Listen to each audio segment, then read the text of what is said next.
Sige,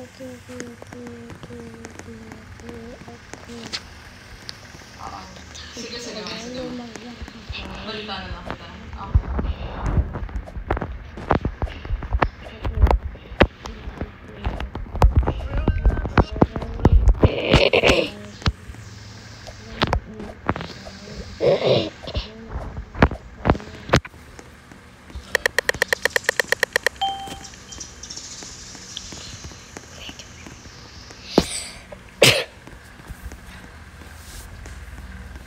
Baka ito ba si Klaway ah?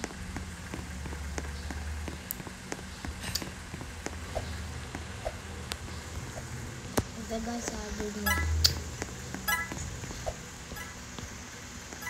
Hindi.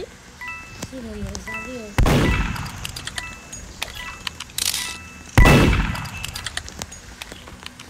Ang sabi ni Mami ate?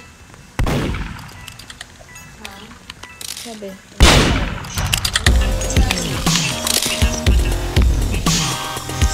Magtingin-tingin ka man lang ni ano ngayon.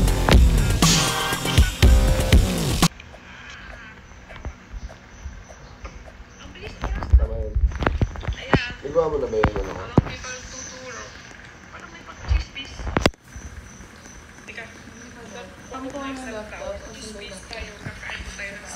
Kaya get me laptop pa lang.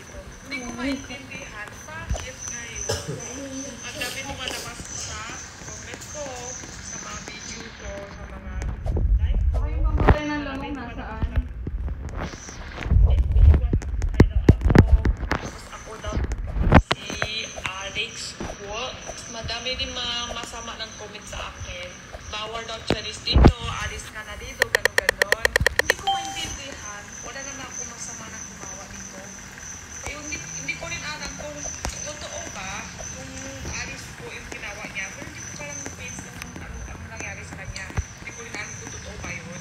Nakita ko sa comment, mayaman daw siya. Wala naman ako isali sa negosyo nila kahit piso. Wala akong kuha kahit piso. Tapos yung ginawa niya, hindi naman ako nang isali.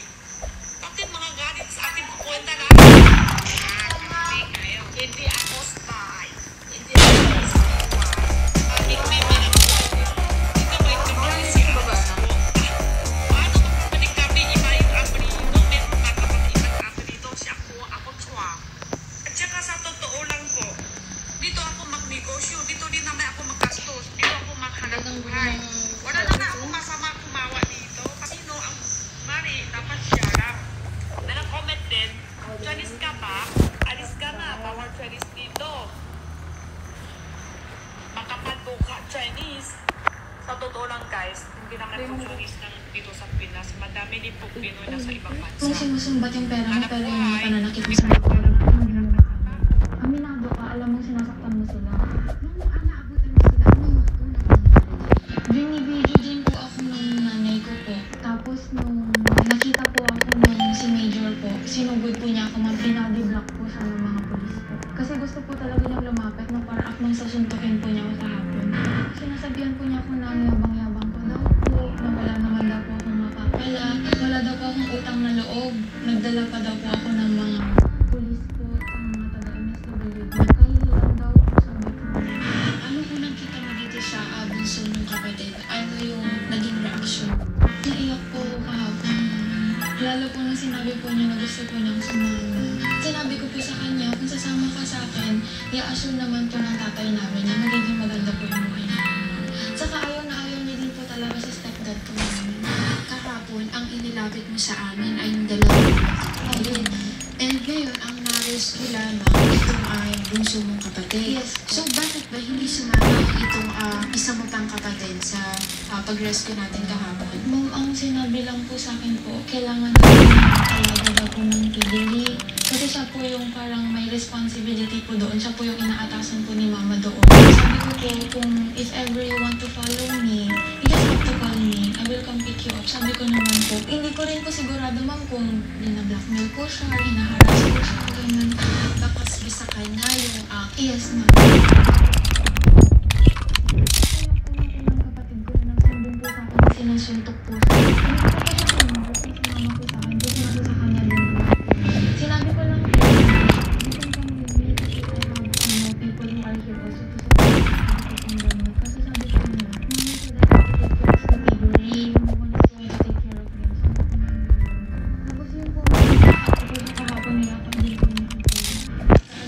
Saan na kayo?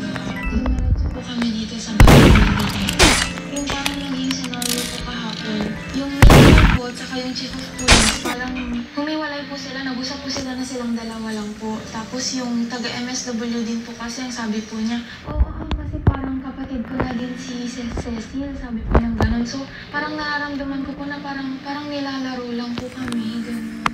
So for almost 8 years, nagtiis kayo sa ganong sistema doon sa bahay niyo? Yes po, ma'am. Lagi po nilang sinasabi sa akin na kahit magsumbong ka, kahit kanino, kahit anong gawin mo, wala kang mapapala kasi underage ka pala. Ang bagsak mo, sa puder pa din ng mama mo. Ganun po. So takot po ako noon kasi inisip ko po na kapag magsusumbong po ako, tapos kay mama pa din naman po ako at sa kanya po, edi natatakot po ako, ma'am, na baka mas malala po yung kaya niya pong gawin sa amin. So, tumahimik na lang po nila. Every time po na may mangyayari pong ganon, yun po, tatawag po kay daddy, iyak po ako. Ayun po, masakit din po na kasi wala po siya.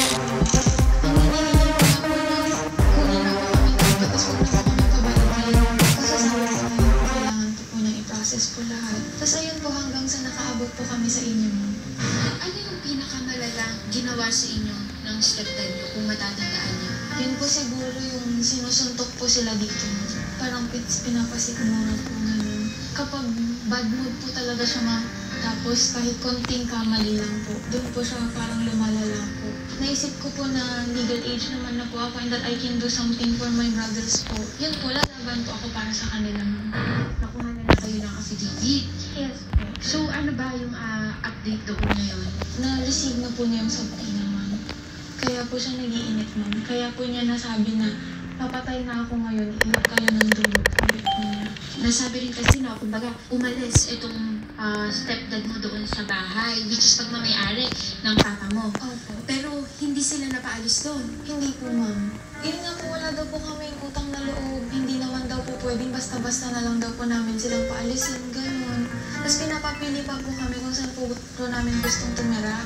Kung sa unang bahay po ba namin, o yung sa kabila po. Sabi ko po dalawa. Kasi sa amin naman yan eh, kay daddy naman yan. Sabi ko po, ayun na, hindi po siya umalis. Pero ang naging usapan daw po nila ng chief po, inasabay daw po niya yung sasakyan niya, ma'am. Kasi wala po daw siyang panlipat ng gamit. Now that you're here together with your sister, so how are you feeling right now? I'm grateful again. And also it's just that I am also worried about my brother and my mother. Pupunta